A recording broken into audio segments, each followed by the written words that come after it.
Hello! Andito na naman isang OFW na magbabalita sa inyo sa larangan ng showbiz. Ang pag-uusapan natin at pakinggan natin ngayon guys ay ang ating megastar Sharon Cuneta dahil may sinasabi siya sa kanyang mga anak.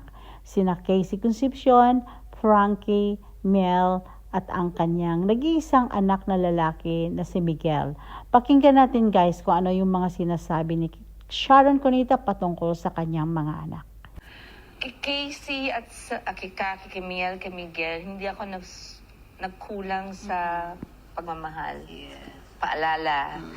Kay Casey, nagkulang ako malamang sa oras. Kasi I had to be both mom and dad. Someone had to put food on the table. Someone had to pay for her tuition fees. I didn't want to depend sa parents ko. I told my dad, kasi he said, pag di ka umuwi, wala kang ama. And I said, Daddy, if I don't do this now, I will never learn. Ano po ituturo ko sa apo niyo? So Casey, at a very young age, learned to also, I would always tell her, you don't need a man to have a good life. You just work.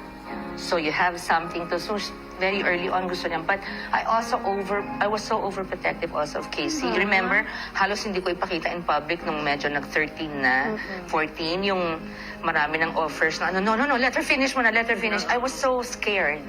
Kasi anak namin siya ni Gabby. Iba kayong anak namin ni Kiko. Kasi Sharon Gabby was a love team, di ba? So, ayokong magulo yung buhay ng anak ko dahil baka paglaruan noon ng ibang tao, ibang press. Marami akong kaibigan na sa press. Pero meron ding mga nasty. So, I was so overly protective. Pero later on, nung nalaman ko, ayun ang gusto niyang gawin, okay na. How much of Casey is you? She's more like her papa. A little bit of me, of course. Nung maliit, akala ko akong ako eh. How much of you is Tita Elaine, your mother? Oh, very little. More ka kay Papa. Kay Papa? Yeah, more like Tita Helen and my dad. No, I appreciate my mom now. Oh. Kasi kuya, parang, syempre pag bata ka, naiisip lang si mami, iba talaga yung, kasi pareho kaming parang kami rin ni Casey, strong-willed, bull-headed. Yung di pwedeng magka-clash. But syempre never ako sasagot sa mami ko noon.